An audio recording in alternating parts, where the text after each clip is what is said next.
Okay, let's see what old pirate Tujen has for us. Whoa, it's 4 divines. How much?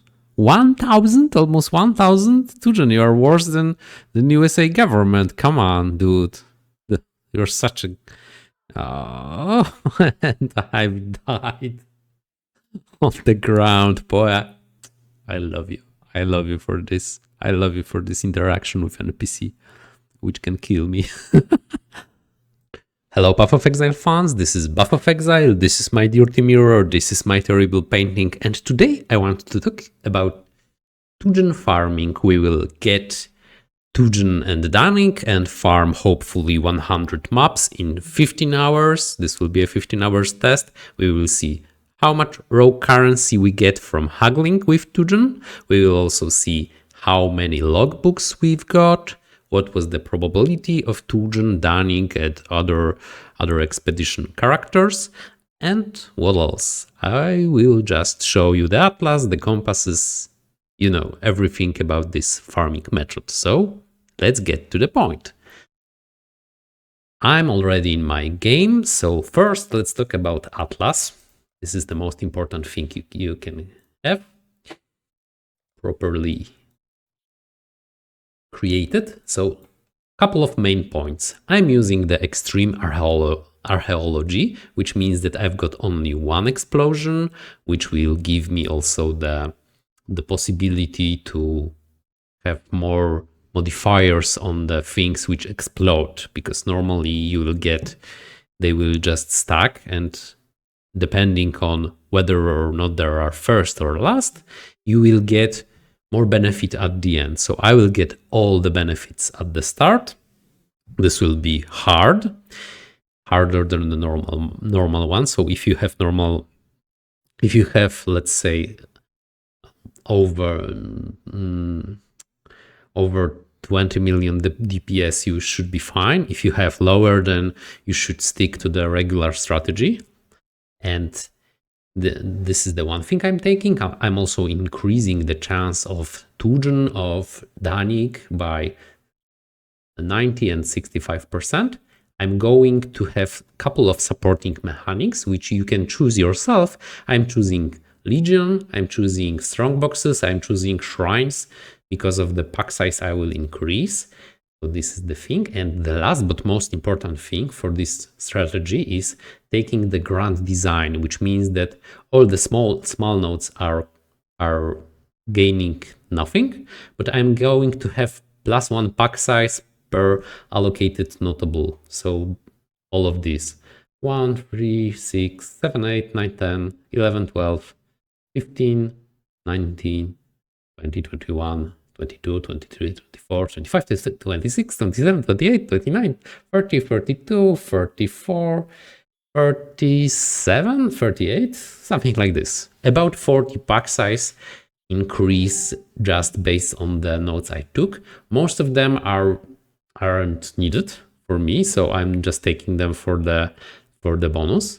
But I'm also blocking all the additional mechanics which I don't want. I'm only keeping the Legion and the Expedition. And yeah, that's all. I'm not going to take the Beyond in this setup. You can take it if you lose some other things. It won't be that big of a pack size, but you can get the benefit of Beyond. So it's your choice, of course. The strong boxes I'm taking just to have more profitable maps, but I won't count it in the total profit. So I only count what I get from the expedition. Important thing, I won't even use the league mechanic. We're in the affliction, so I won't use the juicing, just to keep this test viable through all the future leagues. So if you are 1 year after, it probably may still work, hopefully. Hello after 1 year. So this is the atlas. That's all about it. You can copy it, of course. Take a screenshot and copy. Next thing is, of course, the Scarabs. We can have only one expedition. That means that we will be using the wing expedition Scarab, and this will be most costly thing in our strategy. It's probably 1/4 on 1 or 1/3 of the divine. So 30 divines total cost for all the maps. Other than that, what you are using is are supporting Scarab mechanics, so you can choose whatever you like. I have chosen the Legion, Reliquary, and Ambush. You can also upgrade this to Winged Scarab if you have more currency. However, I don't find it much profitable. I'm using this Winged because I have Winged and not the gilded ones, so I'm too lazy to farm them. Also, what I'm using is Eater of Worlds altars, which give me more quantity and rarity for my maps, and I'm running them before I run any mechanics I have, just for it all to stack up. And I will use Einhar for the same reason. Plus, recently I think that from all the mechanics, from the time point, Einhar is most profitable because you don't need to interact with anything other than just kill the beast. Maybe Nico when you can buy the resonators, but I think that Einhar overall will be better one. Plus, it will give you a small chance to gain tier 0 uniques when you interact with them. So this is another thing, Scarabs. And now the compasses. I'm using the magic pack size, which will give me overall bigger pack size for all the map plus the expeditions, hopefully. And I'm using 2 for my supporting mechanics, so you are free to choose whatever you like here. Also, and the last one is the expedition one, and this increased the runic monster markers, which means that I will have more runic monsters, which will hopefully combine themselves with all the remnants which I get and combine the suffixes with the runic monsters drops additional stack decks or something like this. Hopefully we will drop a lot of stack decks, but I won't count this. As I told you, I will only count the probability of Tujen and Dunning. I will count what I've got from haggling with Tujen, and I will count the logbooks and the currency, special currency for expedition to show you how much you can get and what you can get from this. However, other drops won't be separated into pools, map plus expedition, because it's too hard. Sorry, it would be took me 50 hours instead of 50 to properly search those things. So yeah, okay. So we have everything already combined. So let's maybe get some map, and I will show you. Sorry, the map, of course, I forgot. I'm stupid sometimes. Cool. Cool that I'm stupid. Okay, so let's... I will run something which got close to 30% pack size at least, and close to item quantity. But I can see that we already have the one map almost prepared. It will be slightly worse, but I can still show you it without any problems. Let's go with the ambush. And I will make it delirious. You can go from 0% if you have weak setup and weak character up to 60. I found that 20% is most time effective for me, for this strategy at least. First of all, I will grab all the Eater of Worlds and all the quantity there. I will open the strong boxes. This doesn't matter. We will concentrate only on expedition and take all the... What's that? Almost looks like a bug. Oh, I think it's really a bug. Come on. I just want this shrine. Sorry, I think they were immortal unless I could take the shrine. That's funny. It's a mod. I have to investigate this right after. Okay, more Eater of Worlds.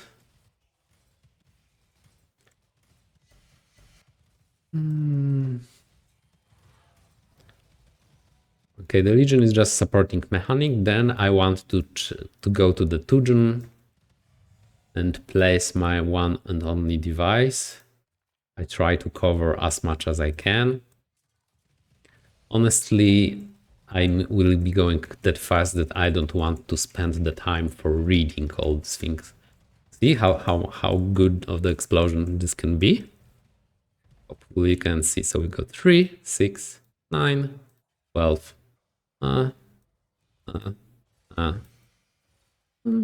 15, I guess.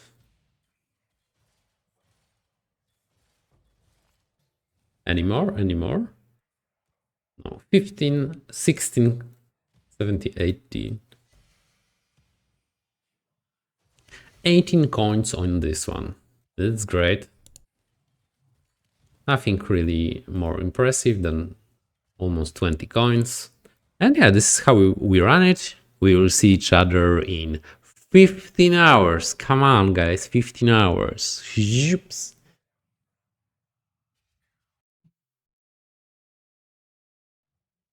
Okay, guys, so I'm after 15 hours of Tujen farming with Danik, etc.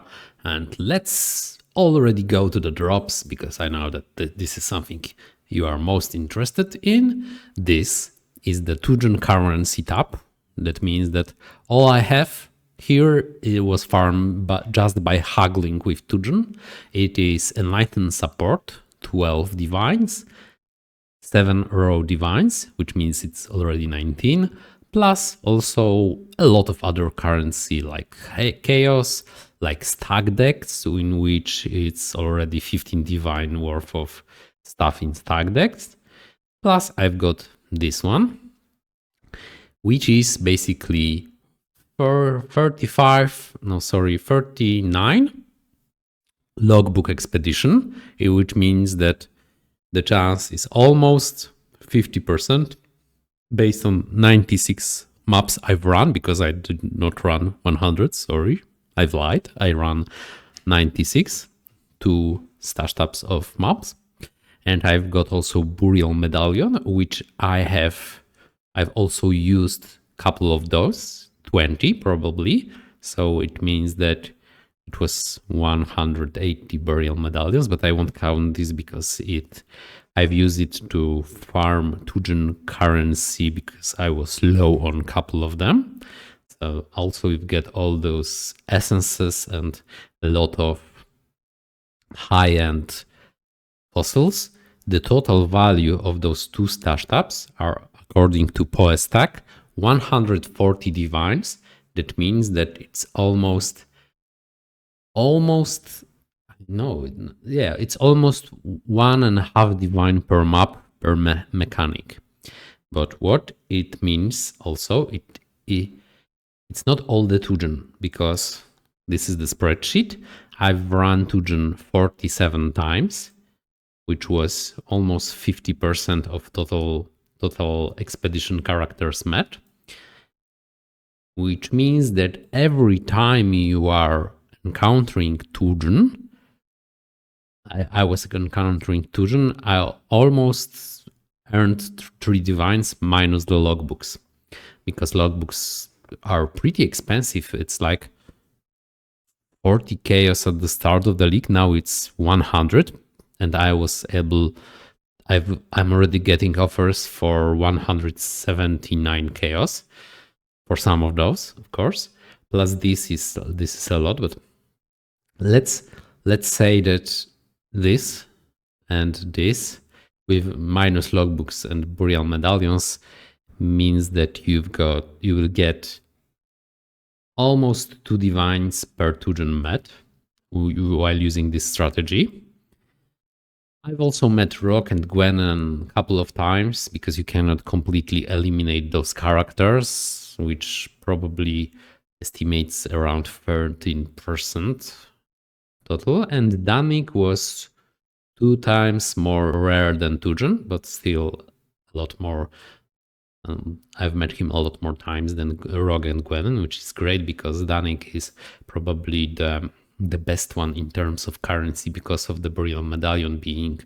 I could even sell it for 20 chaos, 15 to 25, I believe, is the going price depending on the time right now. So this is great. This is a lot of raw currency divine exchange. It's really easy. So this is about the drops, which I've got. And now let's also count the coins. I've gathered 264 coins, which all of them were used. Plus I have 20, which means that I've got 284 coins already, which I've used aggressively to buy all the things, even the raw lower currency, etc. This was aggressive kind of buy. I did not buy a lot of those gems, which could transfer also to some more currency as well, but this is the early league strategy, I guess. But you can also get more on the gems if they are worth something at the start of the league. Now they are not that valuable. I've also gathered all the currency, etc. This is how you haggle. I try to first have this bar close to this frame, then close to the actual number, and then here. This means that I have the lowest potential of losing an item with the highest potential of getting some good deals. You probably can have better deals by risking some of your loot in the. I don't know if it's profitable in the long run because you don't want to risk the divines, right? And valuable stuff. So that's why I'm using the fairly conservative strategy of haggling with Tujen.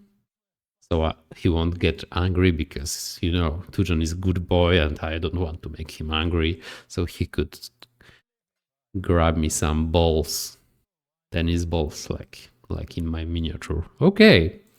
So that was 15 hours of Tujen, which means that only from haggling I've got 10 divines per hour. Plus there is a lot of profit from running secondary mechanics, which could be Abyss, which could be Ritual, which could be Strongboxes as well. Look at my other videos. I have also the Abyss strategy, Abyss plus Einhar. I have also the Ritual strategy. You can combine those to have even 30 or 40 divine per hours. Plus this one is fun. This is really what you want to do. Haggling with Tujen is really great. No, S1 accuracy stacking with also tier 1 life. Cool. This I will definitely get. Yeah, so that's all. Have a great day. Path of Exile out. See you in my other videos. Sub, like, etc. If you like this kind of videos, you know the drill.